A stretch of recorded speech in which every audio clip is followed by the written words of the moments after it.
The innocent arrival, the heavy wooden gates of St. Agatha's Abbey creaked shut behind young Rosalind de Beaumont with a sound that would haunt her dreams for years to come.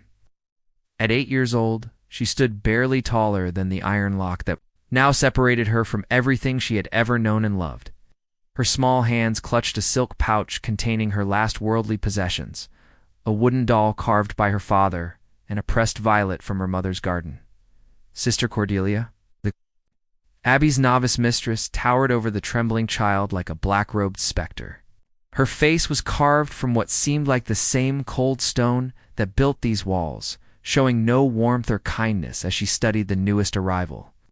Rosalind's golden curls, still adorned with ribbons from her farewell breakfast, caught the dim light filtering through narrow windows, but Sister Cordelia's expression only grew more severe. "Such vanity," the nun muttered, her voice echoing off the stone walls. "Such worldly attachments. We shall remedy these sins quickly enough, child." Rosalind did not understand what sins meant, nor why her pretty hair ribbons should anger this frightening woman. She had been told by her parents that she was going to a holy place where she would learn to serve God. But nothing about this cold, dark building felt holy. The very air seemed thick with sorrow and fear. Carrying the scent of unwashed bodies and moldy bread, the other children stood in perfect silence along the corridor walls, their heads bowed and hands clasped before them. Rosalind searched their faces for some sign of welcome or friendship, but found only hollow eyes and pale, gaunt cheeks. These children looked more like ghosts than living beings, their rough brown robes hanging loose on their tiny frames. One girl, who could not have been older than 6, caught Rosalind's attention. The child's lips moved constantly in what appeared to be silent prayer, but her eyes darted nervously toward Sister Cordelia with each whispered word.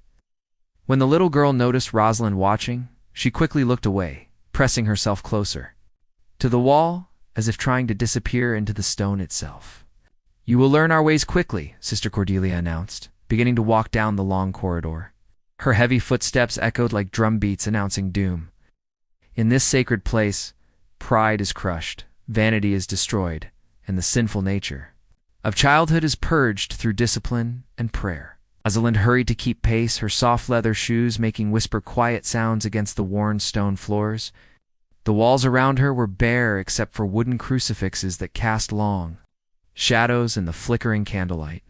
Through small windows set high in the walls, she caught glimpses of gray sky that promised no warmth or comfort.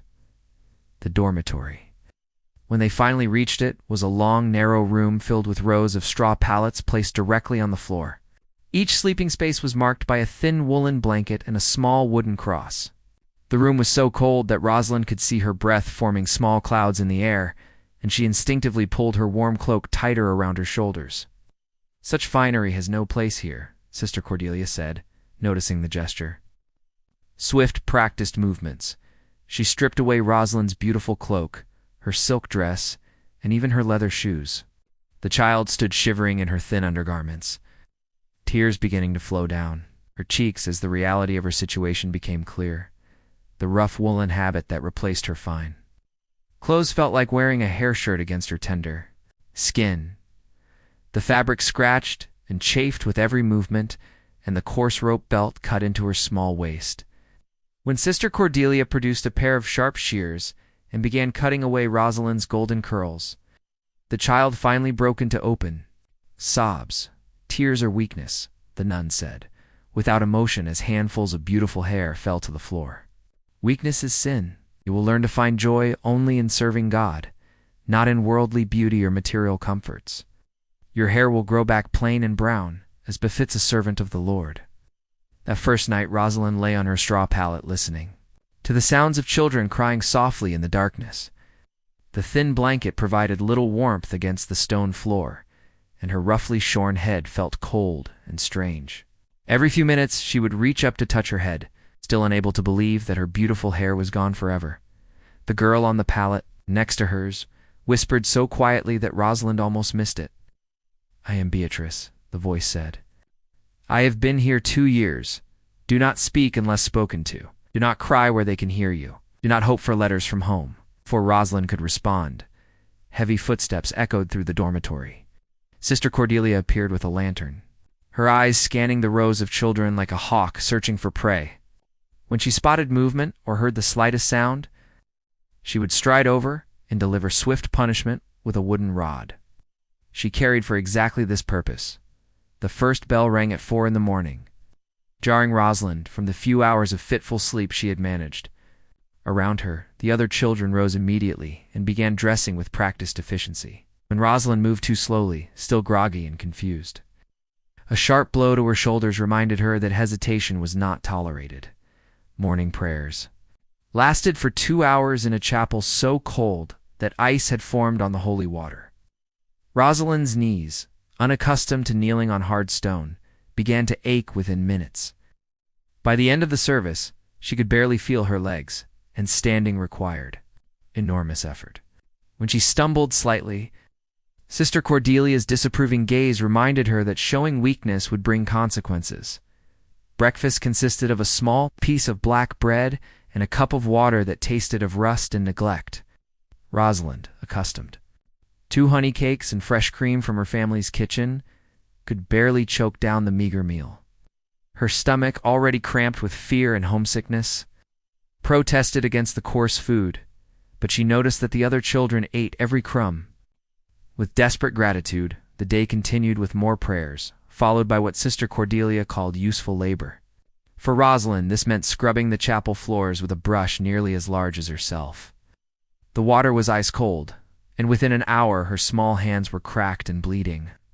When she paused to examine her wounds, Sister Cordelia appeared. Beside her, with the ever-present rod, pain is purification, the nun explained, as she delivered swift strikes to Rosalind's back. Through suffering, we learn to reject the comforts of the flesh and embrace the joy of spiritual discipline. Your soft hands will become strong through work, and your proud heart will become humble through correction. As the days passed, Rosalind began to understand the intricate system of rules that governed every moment of life at St. Agatha's Abbey. Speaking without permission earned 5 strikes with the rod. Smiling during prayers brought a day without food. Looking out the windows with longing in her eyes resulted in additional hours of prayer in the cold chapel. The children learned to communicate through subtle glances and carefully positioned hands. A certain way of holding their prayer books meant hunger. Particular posture during Mass indicated illness. Small gestures during the endless hours of enforced labor conveyed comfort, warning, or shared sorrow without alerting their watchful guardians. Sister Cordelia seemed to have an supernatural ability to detect any sign of rebellion or independence. When young Beatrice was caught hiding a small piece of bread for later, she was confined to a tiny cell beneath the chapel for 3 days, with only water for sustenance. When she emerged, her spirit seemed permanently broken, her eyes empty of the small spark of defiance that had once flickered there. The worst punishment was reserved for children, who spoke of their families or their lives before entering the abbey. Such talk was considered evidence of worldly attachment that threatened their spiritual development. A girl named Catherine, who had dared to mention missing her mother's singing, was forced to kneel on dried peas for an entire day while reciting prayers of repentance. Winter brought new levels of misery to St. Agatha's Abbey. The unheated dormitory became so cold that water froze in the washing basins each night. Children slept fully clothed, huddled together for warmth, but still woke with frost on their blankets and ice in their hair. Several of the youngest children developed persistent coughs that echoed through the stone corridors like ghostly whispers. One morning, Rosalind woke to find that little Margaret, a 5-year-old who had arrived shortly after her, would not wake up. The child's lips were blue, and her small body was cold to the touch. Sister Cordelia examined her briefly, made the sign of the cross, and simply noted in her ledger that God had called another innocent soul to heaven. Margaret was buried in an unmarked grave in the Abbey cemetery, with no family present to mourn her passing. The other children were forbidden to show grief, but Rosalind noticed how they pressed their lips together more tightly during prayers and how their shoulders shook with suppressed sobs. Even in death, Margaret became a lesson about the price of weakness and the importance of absolute obedience. As her first month at the abbey drew to a close, Rosalind found herself changing in ways that frightened her. The girl who had arrived with golden curls and bright laughter was becoming hollow-eyed and silent. She no longer reached for her wooden doll in the night, having learned that such comforts were considered sinful. She no longer looked toward the windows with hope. Having accepted that the outside world no longer existed for her, the transformation was exactly what Sister Cordelia had intended. Another willful child was being systematically broken down and rebuilt as an obedient servant of the church. But somewhere deep inside Rosalind's heart, buried beneath layers of fear and enforced submission, a tiny flame of defiance continued to burn. It would take years to extinguish completely, and perhaps, with enough courage and determination, it might never be destroyed at all. The bells of St. Agatha's Abbey continued to mark the passage of time, calling the children to prayer, to labor, to punishment, and to a kind of living death that would define the rest of their shortened lives. For Rosalind de Beaumont, childhood had ended forever, replaced by a nightmare from which there seemed to be no awakening. The breaking of spirits. Thomas Aldrich sat by the flickering hearth in his modest cottage, his weathered hands trembling as he opened the leather-bound journal he had hidden for nearly 30 years. At 43, he bore the scars of his childhood, in the deep lines etched around his eyes and the way he startled at sudden sounds. His wife, Agnes, had learned long ago not to wake him roughly from nightmares that still plagued his sleep. Tonight, as rain drummed against the windows, Thomas felt compelled to record the memories he had buried deep within his soul. The memories of Whitmore Monastery, where he had spent 5 years of his childhood, the systematic destruction of innocence he had witnessed there. I was 10 years old when my father delivered me to Brother Aldrich at Whitmore's gates. Thomas began writing, his quill scratching against parchment. I remember thinking the monastery looked like a castle from the stories my nurse used to tell, with its tall towers and thick stone walls. I had no idea I was being delivered to my own prison. Brother Aldrich had been the novice master at Whitmore, a man whose cruelty was legendary even among the harsh disciplinarians of medieval religious houses. He stood nearly 7 feet tall, with hands like iron and eyes that seemed to burn with a cold fire that never warmed anything it touched. His voice could freeze blood in winter, and his presence made even the bravest children cower. The monastery followed what Brother Aldrich called the method of sacred correction, systematic approach to breaking down every aspect of a child's natural personality and rebuilding them as perfect instruments of religious obedience. Thomas had watched this process destroy dozens of boys during his years there, and he had barely survived it himself. The first stage was always isolation. New arrivals were separated from the other children and confined to small cells beneath the main building. These cells were barely large enough for a child to lie down, with no windows and only a small opening through which food was passed. Boys were kept in these cells for weeks, sometimes months, until their spirits began to crack under the weight of absolute solitude. Thomas remembered his own time in the isolation cell with vivid clarity.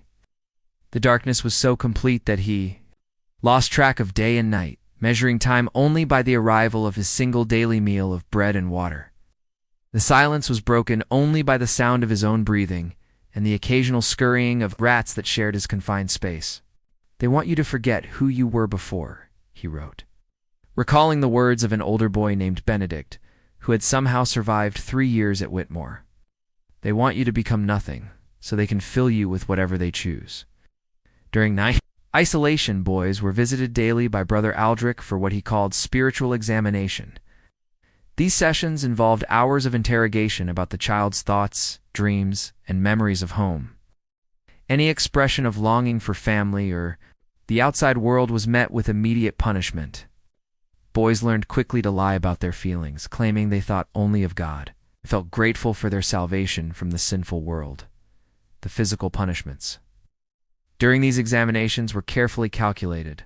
Brother Aldrich used a leather strap that left welts but rarely broke skin, applied with scientific precision to maximize pain while avoiding permanent visible damage. He had studied the human body's capacity for suffering and knew exactly how to inflict maximum agony without causing injuries that might attract outside attention. Thomas's hands shook as he recalled his own sessions with Brother Aldrich. The monk would begin each examination with seemingly innocent questions about home, then gradually increase the pressure until the child broke down and confessed to missing their family. This worldly attachment would then be punished with increasing severity until the boy learned to suppress all natural emotional responses. "I learned to feel nothing," Thomas wrote. Or rather, I learned to bury my feelings so deep that I began to believe they didn't exist. When Brother Aldrich asked if I missed my mother, I learned to answer with perfect sincerity that I felt only gratitude to God for delivering me from her corrupting influence. The second stage of breaking involved sleep deprivation and sensory manipulation. Our boys Were awakened at random intervals throughout the night for additional prayers or punishments. The constant interruption of sleep patterns created a state of perpetual exhaustion that made clear thinking impossible. Combined with inadequate nutrition, this left children in a zombie-like state of compliance. At Whitmore, the bells rang, not at regular intervals, but according to Brother Aldrich's whims. Sometimes they would ring every hour throughout the night, forcing boys to rise and recite prayers in the freezing chapel. Other times they would ring at 15-minute intervals, making any real rest impossible. Boys learned to sleep standing up during prayers, swaying slightly but never falling, their bodies finding rest even as their minds remained alert to avoid punishment. The monastery's chapel was deliberately kept at near-freezing temperatures. Brother Aldrich believed that physical discomfort enhanced spiritual receptivity, so boys spent hours each day kneeling on stone floors so cold that their knees would stick to the surface. Many developed permanent joint damage from these extended periods of enforced kneeling on frozen stone. Food became another tool of control and manipulation. Meals were distributed based on Brother Aldrich's assessment of each boy's spiritual progress. Those who showed proper submission might receive a full portion of thin gruel and stale bread. Those who displayed any sign of independence or rebellion would find their portions reduced or eliminated entirely. Thomas remembered watching younger boys fade away from deliberate starvation disguised as spiritual discipline. A child named Edmund, who had arrived at age 7 with rosy cheeks and bright eyes, was reduced to a skeletal wraith within 6 months because he continued to cry for his mother at night. Brother Aldrich declared that Edmund's tears showed spiritual weakness that required correction through fasting. Edmund died during morning prayers, Thomas wrote, his hand nearly illegible with emotion. He simply collapsed during genuflection and never rose again. Brother Aldrich announced that God had called him home and that we should rejoice in his salvation. But I saw murder disguised as mercy, cruelty masked as kindness. The psychological manipulation was perhaps more damaging than the physical abuse. Boys were taught that their natural feelings were sinful, their memories of home were temptations from the devil, and their desire for comfort and affection were evidence of spiritual corruption. They learned to police their own thoughts and emotions, becoming their own tormentors. Brother Aldrich was particularly skilled at turning children against each other. He would reward boys who reported on their companions' infractions, creating an atmosphere of suspicion and betrayal that destroyed any possibility of friendship or mutual support. Children learned that survival depended on absolute loyalty to authority and complete betrayal of peer relationships. A boy named Jeffrey, who had been Thomas's closest friend during their early days at Whitmore, was transformed into his chief tormentor through this system. Brother Aldrich convinced Jeffrey that helping Thomas resist the monastery's discipline was actually harming his friend's spiritual development. Jeffrey began reporting Thomas's private comments and secret acts of rebellion, believing he was saving his friend's soul.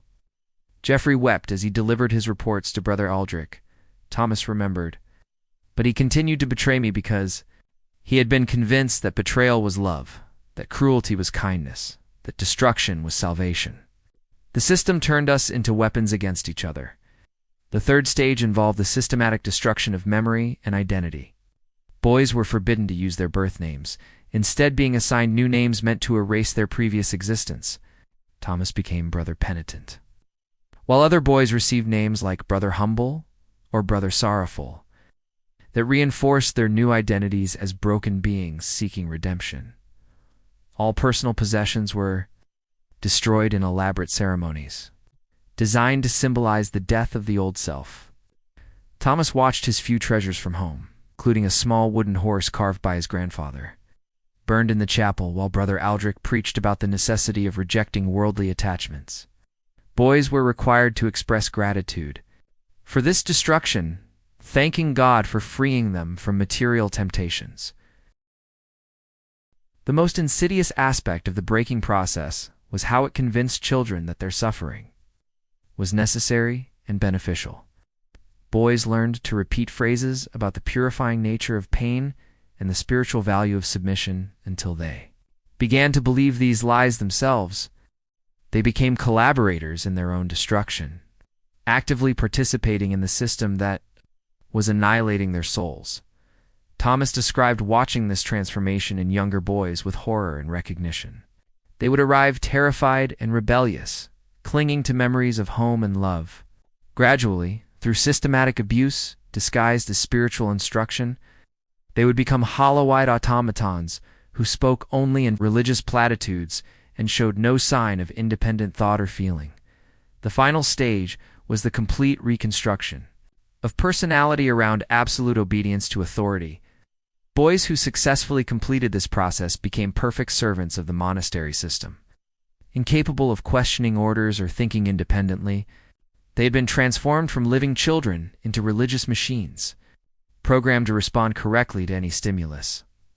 These successfully reformed boys often became the most effective tools for breaking newcomers. Having forgotten their own humanity, they could inflict suffering on others without empathy or hesitation. They genuinely believed they were helping younger children by subjecting them to the same destruction they had. Experienced Thomas had watched his friend Jeffrey undergo this final transformation with a mixture of grief and terror. The boy who had once shared whispered jokes and secret dreams became a cold-eyed enforcer of Brother Aldrich's discipline. Delivering punishment to younger children with mechanical precision and apparent satisfaction, I realized that this was the true horror of Whitmore, Thomas wrote as dawn light began to filter through his windows. Not just that they destroyed children, but that they turned the destroyed children into destroyers. Each victim became a perpetrator. Each broken boy became a breaker of others. The cycle continued endlessly, fed by its own cruelty. As Thomas closed his journal, he reflected on his own escape from this system and the lifelong struggle to reclaim his humanity. He had been fortunate to leave Whitmore before the final stage of breaking was complete, rescued by an uncle who discovered the truth about the monastery's practices. But the scars remained, and he knew that part of him would always be that terrified 10-year-old boy cowering in a freezing cell, waiting for the next session of spiritual correction. The rain continued to fall outside his cottage, and Thomas wondered how many other survivors carried similar memories in silence, too broken or too ashamed to speak of what they had endured.